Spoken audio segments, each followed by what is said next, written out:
Hello student, आज हम year जो है उसकी डिसीज के बारे में बात करेंगे। लेकिन उससे पहले हम ईयर जो है उसकी एनाटॉमी और फिजियोलॉजी जो है उसको समझ लेते हैं शॉर्ट में कि ईयर जो है उसकी बनावट कैसी है और वो काम कैसे करता है, ताकि जो भी डिसीज़ है वो उसको समझने में आपको आसानी हो। अगर हम ईयर की एनाटॉमी की अगर बात करते हैं तो ईयर जो है वो सेंस ऑफ हियरिंग का ऑर्गन है। मतलब ये काम क्या करेगा? हियरिंग मतलब सुनने का काम करता है। अगर पोजीशन की अगर बात करते हैं तो ईयर जो है उसकी स्थिति हमारे स्कल जो इसकी जो टेम्पोरल बोन जो है उसके अंदर जो कैविटी बनी होती है वहाँ पर ये स्थित होते हैं। ईयर जो है उसके अगर एनाटॉमी देखें तो ईयर जो है उसको मुख्य रूप से 3 भागों के अंदर डिवाइड किया गया है: एक्सटर्नल ईयर, मिडल ईयर और इनर ईयर। सबसे पहले हम बात करते हैं एक्सटर्नल ईयर की। तो एक्सटर्नल ईयर जो होता है उसके अंदर क्या होता है कि एक तो ईयर पिन्ना होता है।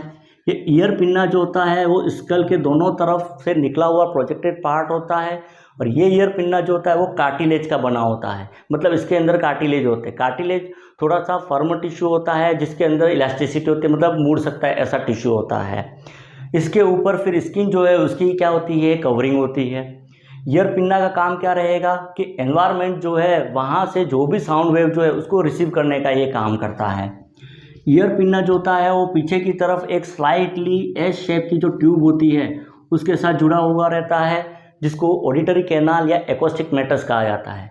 ये ऑडिटरी कैनाल या एक्वास्टिक मैटस जो होता है वो मुख्य रूप से टेम्पोरल बोन जो है उसके अंदर बनी हुई एक ट्यूब होती है, जिसकी लाइनिंग जो होती है, अंदर की लाइनिंग वो होती है, स्किन जो है उसकी होती है, जिसके अंदर हेयर होते हैं और एक सेरुमन ग्लैंड होती है। सेरुमन ग्लैंड स्किन की जो स्वेट ग्लैंड होती है जो पसीना स्रावित करती है वही ग्लैंड है, और उसका ये परिवर्तित रूप होता है जो कि एक वैक्स लाइक पदार्थ जो होता है या सब्सटेंस उसका स्त्रावण करता है, जिसको सेरुमन कहा जाता है। और ये सेरुमन जो होता है वो क्या करता है, जो एयर अंदर जा रही है उसमें जो बैक्टीरिया है या डस्ट पार्टिकल है उसको अपने अंदर ट्रैप कर लेता है, मतलब रोक लेता है और अंदर जाने से रोकता है, मतलब एक तरह से बचाव का काम करता है। ये हो गया एक्सटर्नल ईयर या बाह्य कर्ण। फिर आता है ईयर जो है उसका दूसरा पार्ट। तो दूसरा पार्ट जो होता है वो होता है मिडल ईयर। और मिडल ईयर जो होती है वो एक तरह की कैविटी होती है पूरी, और इसको कहा जाता है टिम्पेनिक कैविटी। ठीक, तो ये टिम्पेनिक कैविटी जो होती है वो टेम्पोरल बोन जो होती है उसके अंदर बनी हुई होती है।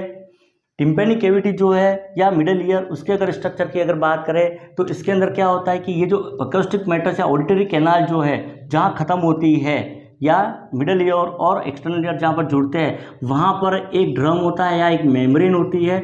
उस मेम्ब्रेन को कहा जाता है टिम्पेनिक मेम्ब्रेन। और ये टिम्पेनिक मेम्ब्रेन, जिसको ईयर ड्रम भी कहा जाता है, ये स्किन और म्यूकस मेम्ब्रेन जो है उसके मिलकर बनी हुई होती है।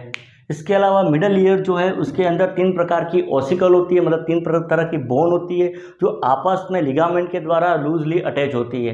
मतलब इनका जो नाम होता है वो होता है, एक का नाम होता है मेलस, सेकंड होती है इंकस, और थर्ड जो होती है वो होती है स्टेपिस।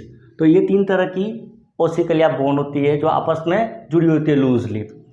इसके अलावा ये जो टिम्पेनिक कैविटी जो होती है उसका कनेक्शन नेजोफेरिंक्स जो है उससे होता है यूस्टेकियन ट्यूब के द्वारा। और ये यूस्टेकियन ट्यूब जो होती है वो क्या करती है कि ये टिम्पेनिक कैविटी जो होती है उसके अंदर जो एयर का प्रेशर है उसको मेंटेन करने का काम करती है। तो ये तो हो गया मिडल ईयर। तीसरा जो भाग होता है ईयर का वो होता है इनर ईयर। और इनर ईयर के अंदर 2 तरह के स्ट्रक्चर होते हैं। एक तो होता है वेस्टिब्यूल होता है, थोड़ा सा फुला हुआ भाग होता है, और दूसरा जो होता है इसके अंदर वो होती है कोक्लिया होता है। वेस्टिब्यूल जो होता है उसके अंदर क्या होती है, 3 सेमी सर्कुलर कैनाल होती है। ये तीनों सेमी सर्कुलर कैनाल जो होती है वो एक दूसरे से 90 डिग्री के एंगल पर होती है। ठीक है। दूसरा जो होता है वो होता है कोक्लिया होता है। कोक्लिया जो होता है वो स्नेल शेल जो होता है, मतलब घोंघा जो होता है उसका जो शेल होता है, शंख, उसी तरह का स्ट्रक्चर होता है, पूरा से सर्पिलाकार या मुड़ा हुआ होता है। ये जो कोक्लिया जो होता है और वेस्टिब्यूल, इसके अंदर एक फ्लूइड भरा रहता है, उस फ्लूइड को कहा जाता है एंडोलिम्फ कहा जाता है। स्टेपिस बोन जो होती है वो इनर ईयर के यहाँ पर एक विंडो होती है जिसको ओवल विंडो कहा जाता है, वहाँ से वो जुड़ी हुई रहती है। इसके अलावा इसके जस्ट नीचे की तरफ वहाँ पर एक राउंड विंडो होता है जो टिम्पेनिक कैविटी जो है उसके अंदर ही ओपन होता है। कोक्लिया को अगर देखें हम तो कोक्लिया जो होता है उसके अंदर क्या होता है, ऑर्गन ऑफ पोर्टी करके होता है। एक ऑर्गन ऑफ पोर्टी के अंदर क्या होता है कि हेयर सेल होते हैं, मतलब सेल होते हैं, नर्व सेंसिटिव सेल होते हैं। ये सेल के ऊपर हेयर लाइक स्ट्रक्चर होता है, और ये जो सेल जो होते हैं उसके एक्सोन जो होते हैं वो आपस में मिलकर वहाँ से बाहर निकलते हैं। कोक्लिया और वेस्टिब्यूल दोनों के ही एक्सोन जो होते हैं वो आपस में जुड़ जाते हैं और बाहर निकलते हैं और बनाते हैं वेस्टिबुलो कोक्लियर नर्व, 8 क्रेनियल नर्व। और यही नर्व जो होती है वो हियरिंग की इम्पल्सेस जो है वो ब्रेन तक पहुंचाने का काम करती है। इनर ईयर के पूरे स्ट्रक्चर को लेबिरिंथ कहा जाता है और ये टेम्पोरल बोन की जो कैविटी होती है उसके अंदर स्थित होता है।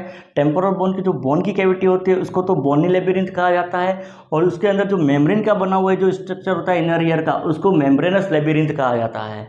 तो ये तो हो गया ईयर जो है उसकी एनाटॉमी, मतलब बनी कैसे है शॉर्ट में। अब अगर हियरिंग का प्रोसेस कैसे होता है तो साउंड की जो वेव होती है, मतलब आवाज़ की तरंगे, वो इस एक्सटर्नल ईयर जो ईयर पिन्ना वहाँ से रिसीव होती है और ये ऑडिटरी कैनाल जो है वहाँ से होते हुए ईयर ड्रम पर टकराती है। ईयर ड्रम, ये ड्रम एक तरह से मतलब ढोलक होता है जिसको बजाने पर आवाज़ आती है, ठीक वैसे ही इस पर जब टकराएगी तो इसमें वाइब्रेशन उत्पन्न होगा, कंपन उत्पन्न होगा। और यही वाइब्रेशन या कंपन जो होता है वो ये 3 बोन मेलस, एंकस और स्टिपिस बोन जो है वहाँ से वो कंडक्ट होगा, मतलब आगे जाएगा कंपन। और ये कंपन जो होता है वो फिर जाएगा इनर ईयर जो है वहाँ पर। ये इनर ईयर की जो ओवल विंडो जो होती है वहाँ पर वो जाएगा। इनर ईयर के अंदर क्या था, एंडोलिम्फ फ्लूइड होता है, उसके कारण से ये जो वाइब्रेशन जो होते हैं वो फिर इनर ईयर के अंदर ट्रांसफ़र हो जाएंगे और वो वाइब्रेशन फ्लूइड जो था एंडोलिम्फ उसके अंदर होंगे और उसके कारण से एंडोलिम्फ जो होता है उसके अंदर वाइब्रेशन उत्पन्न हो जाएंगे।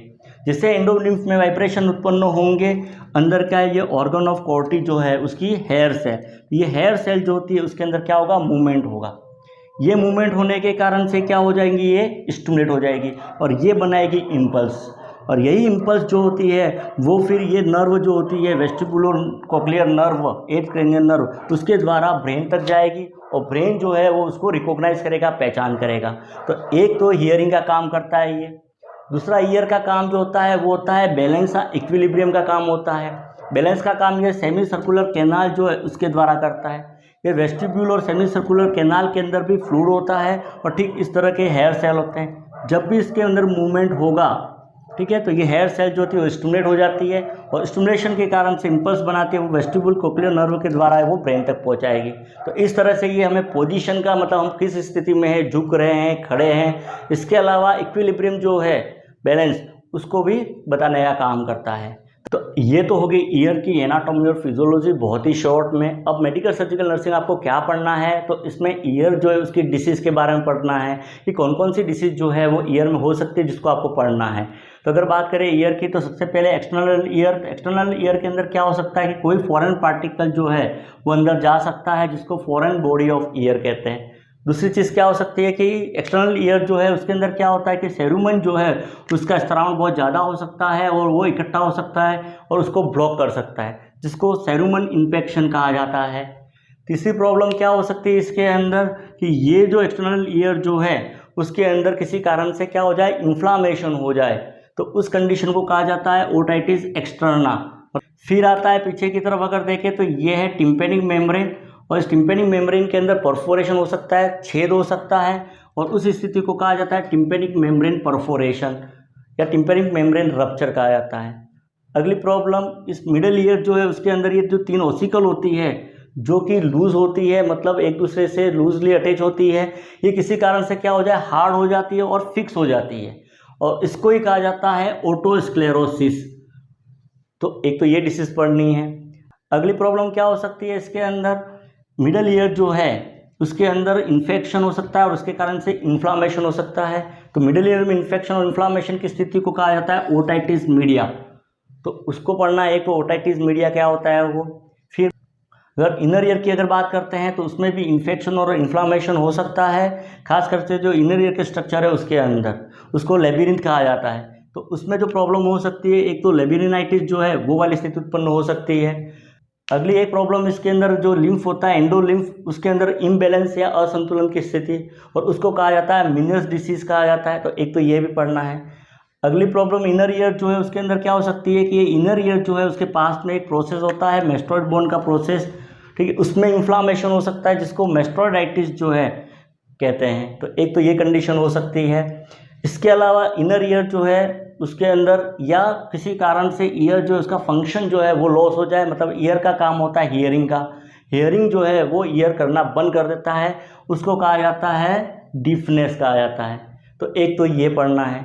तो ये थी ईयर के अंदर डिसीज़ जो आपको पढ़नी है। अब अगर कॉमन साइन या सिम्टम की बात करते हैं, कॉमन सिम्टम क्या नज़र आएंगे डिसीज़ के अंदर या ईयर में कुछ भी प्रॉब्लम होने पर, तो एक तो ईयर के अंदर पेन होना जिसको ओटाल्जिया कहा जाता है। दूसरा, ईयर जो है उससे डिस्चार्ज हो सकता है, उसको ओटोरिया कहा जाता है। ईयर के अंदर घंटियाँ जो है वो सुनाई दे सकती है, जिसको टिनिटस कहा जाता है। एक ईयर का काम होता है बैलेंस या इक्विलिब्रियम का, तो उसमें डिस्टर्बेंस हो सकता है, उसके कारण से वर्टिगो की समस्या हो सकती है। इसके अलावा नोजिया वोमिटिंग जो है वो भी ईयर के अंदर एक कॉमन प्रॉब्लम रहती है। इसके अलावा ईयर जो है उसके अंदर आवाज़ जो है उसका गूंजने की प्रॉब्लम हो सकती है अगर ईयर में प्रॉब्लम है, जिसको ओटोफोनी जो है वो कहा जाता है, मतलब प्रतिध्वनि सुनाई देना। इसके अलावा ईयर जो है उसका काम होता है हियरिंग का। हियरिंग जो है उसमें कम हो सकती है, जिसको हियरिंग लॉस या डिफनेस जो है वो कंडीशन हो सकती है। तो ये कुछ कॉमन साइन जो है वो ईयर की डिसीज़ में दिखाई देते हैं। तो ये था ईयर जो है उसकी शॉर्ट में एनाटॉमी, और साथ ही साथ कौन कौन सी डिसीज़ जो है वो ईयर में आपको पढ़नी है। वो अगली क्लास के अंदर हम 1 बाय 1 एक एक करके इन डिसीज़ को एक्सप्लेन करेंगे या पढ़ेंगे। वीडियो से रिलेटेड कोई क्वेरी हो तो आप कमेंट करके हम बता सकते हैं। Thank you.